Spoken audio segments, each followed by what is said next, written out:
Good afternoon, everybody. It's Friday, March 28th, and this is just the second update that I have on what's happening at Minorca. We're over a week now since we were served our warn notice, and all of you by now should have received it in the mail. It's a pretty generic piece of paper basically saying that your lives are going to be affected by this business decision by Cliffs, and stay tuned for more information. And um, yeah, today was our first day that we were able to come to the table since that with the company.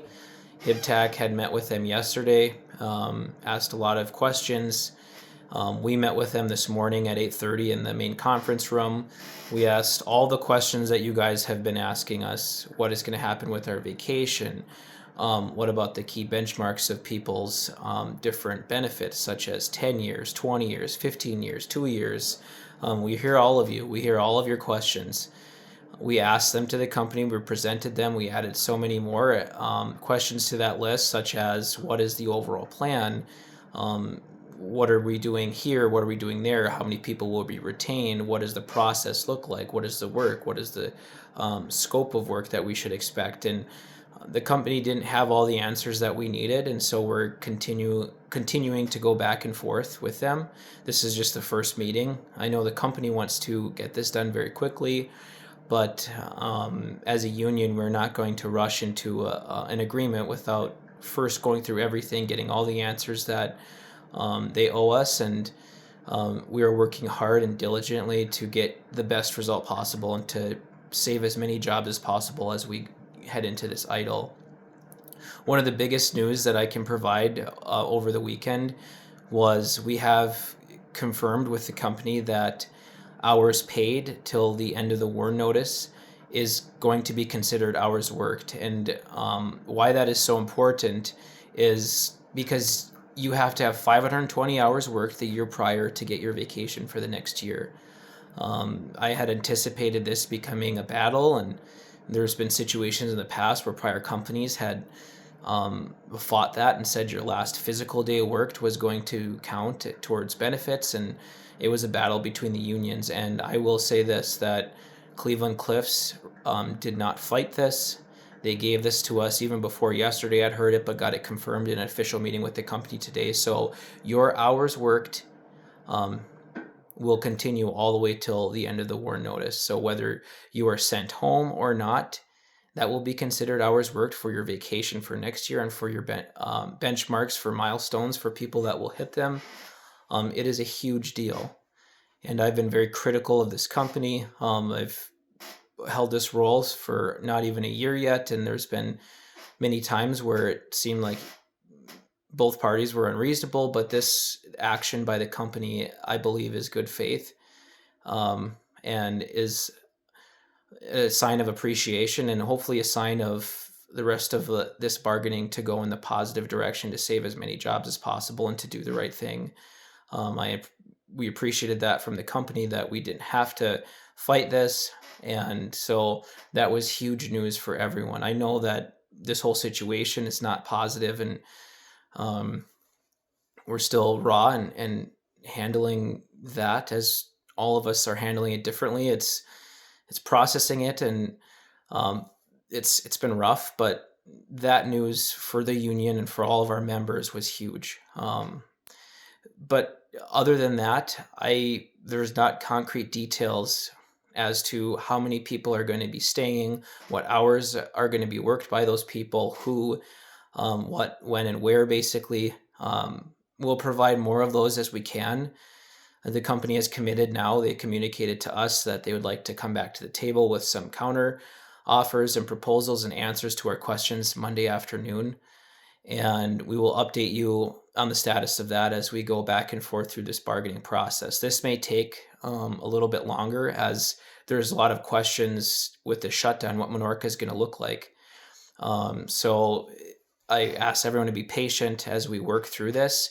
I know it's frustrating, and I know it's tough to plan your life when you don't know if you're going to be one of the ones staying or going. And I understand and I hear you. And so hopefully that it won't take too long, and that they will listen to us and take all of our concerns into consideration, and we come to a meaningful middle ground and take care of all of our members, whether they're the 2 years and under guys and the retirees that would be able to potentially have options if the company comes to the table with those. But I assure you that we're have everything on the table, and we are working hard to get everything for our members that we can during this, because you've bargained for this. On a national level, we have a contract, we have protections, and I can tell you honestly that your elected officials have been working tirelessly throughout this process. I've told them and instructed them to take time for themselves. It's been a long week. There's been so much to talk about, and I have a lot of news on the other side of things that as a union we're pushing for as well to take care of you guys. Um, so much has happened. We had lobby day on the Hill on Tuesday and Wednesday. At that meeting, Governor Wallace came and talked to the labor force about certain issues that we're concerned about in regards to ESST and paid family medical leave. But Governor Wallace personally pulled me and Chris aside from HIPTAC and talked to us about what's going on personally. And we both told him what was going on at our facilities, just the winterization aspect of Minorca and potentially HIPTAC's ORS situation, and how dire it is over there, and how this um, could potentially be what HIPTAC looks like going forward. These are all just speculations at this point, but just with what we're seeing and just with how drastic of the situation is here at Minorca, it was good to be able to talk to the governor about those things. And he reaffirmed his support for us for his unemployment extensions, for whatever that we need. He is willing to provide for us. And I told him that I would tell you guys this, that he he has our back, and we're going to hold him to that. And we appreciate him reaching out. We're going to need him. We're going to need all the support that we can get through this. Pete Stauber reached out to me just yesterday and was talking about how he's working with us and will support us from a federal level. And I told him that we need everyone. We need you. We need Governor Walz. We need Cal, and we need Senator Farnsworth and Senator Hochschild, and just we need everyone that we can to come to our aid right now, because right now the Iron Range, with what's going on with the economy and the interest rates and the prices of steel and tariffs and everything, it's all affecting us. I know that all those things are contributing factors to why people aren't buying cars and why we're in the situation we're in.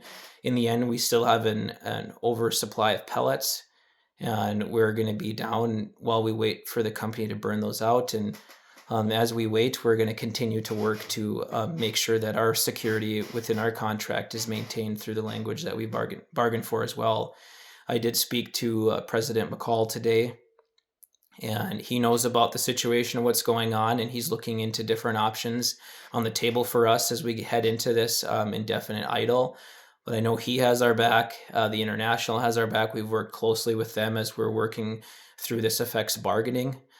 And I just wanted you guys to know that we have so many people reaching out to us, have been calling me personally, whether it's Representative Igo or Representative Farnsworth or Cal.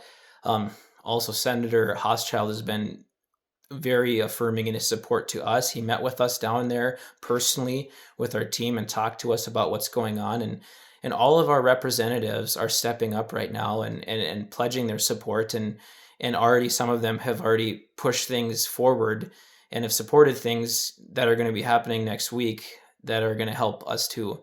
Right now, as a union, we're just with what's happening, winterizing in March, and with the amount of pellets and how long it takes to burn through those, we're preparing for a long idle. Like we said, we don't know how long this is. The economy could turn around, and everything could be coming back within months. But just with what the experts say and how this is looking, it's just we're preparing for this to be.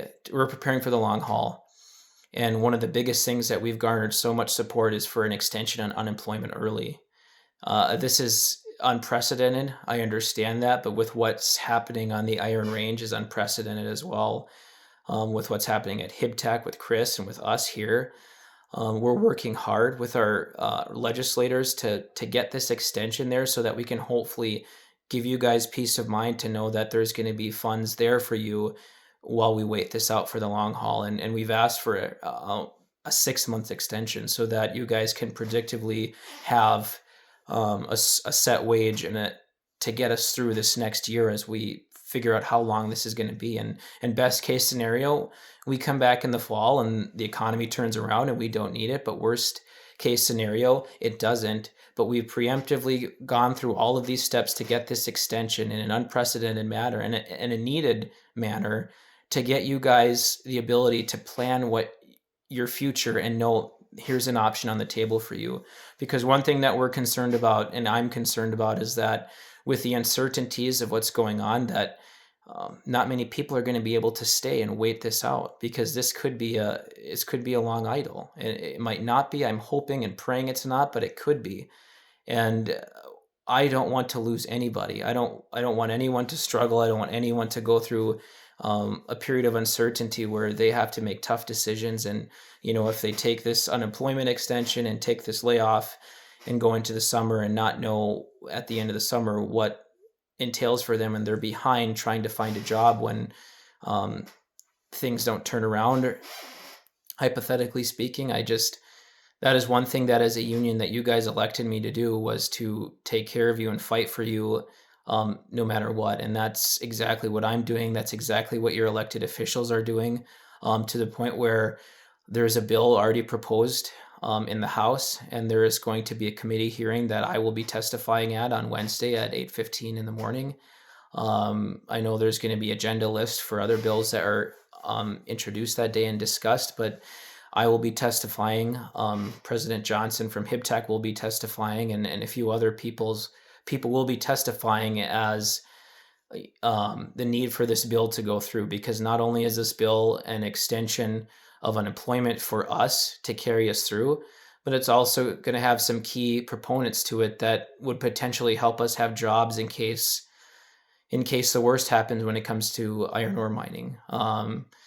The bill is online and you can read it, and I have copies of it here for people that would like to see it. But it's kind of a package of hope for us on the Iron Range as we're sitting here helplessly watching what's happening with the economy, and we're watching what's happening as we're heading into the season of this tariff battle with everyone that's somewhat taken advantage of America and manufacturing here. And while we believe that these are going to, in the long term, secure our jobs for years to come, there's going to be a level of pain in that process. I know they haven't hit yet, and I know what Cliffs is saying and where they're at as a business is not tariff related, but it doesn't mean that the economy is not going to struggle as we transition to making stuff here, which I believe in. All of us believe in made in America, because we are made in America. But that all being said, this hearing is going to happen on Wednesday.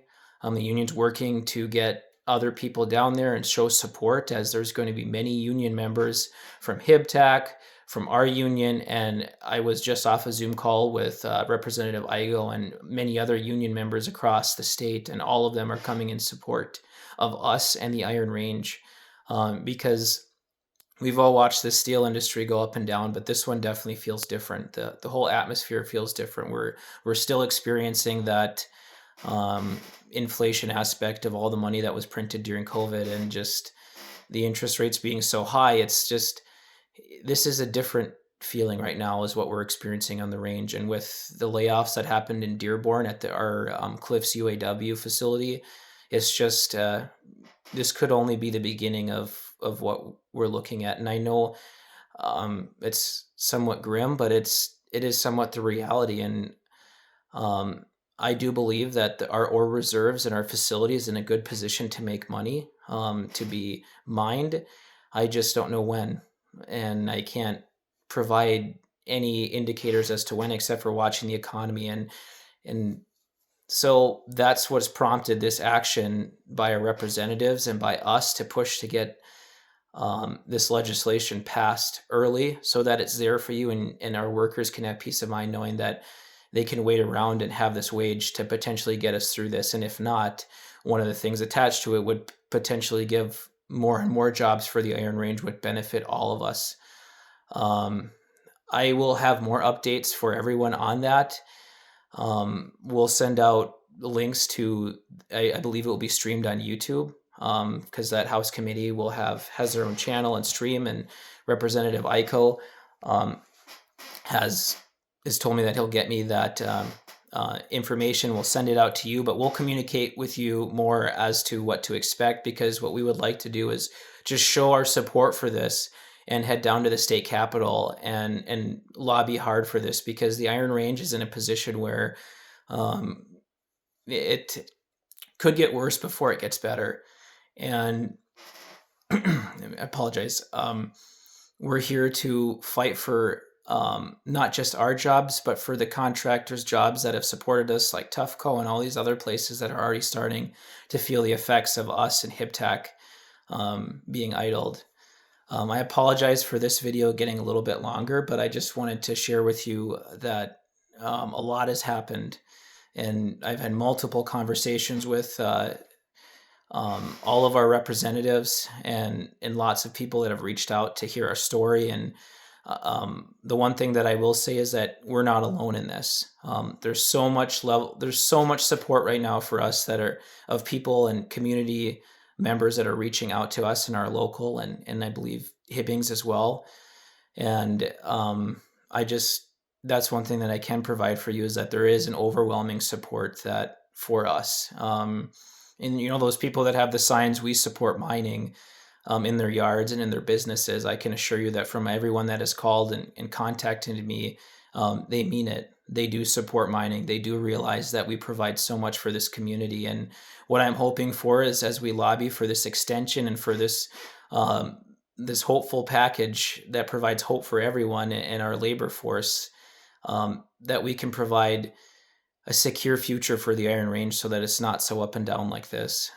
It is a big thing, and I'm asking for all of us to support this and to head down to the cities and if at the very minimum, watch it and contact the representatives and ask them to support this bill that's going to be introduced on Wednesday. Like I said, I'll provide more details on that, but I just want to tell you that we are fighting for you. I am fighting for you. And if you guys need anything or something's happening, please let me know. I realize that I haven't been able to see everybody, let alone meet everybody, even through my tenure, but please reach out through call or text to me personally if there's something that happens and you need to talk. And I want to say, I know there's a backlog right now, and I'm working through them.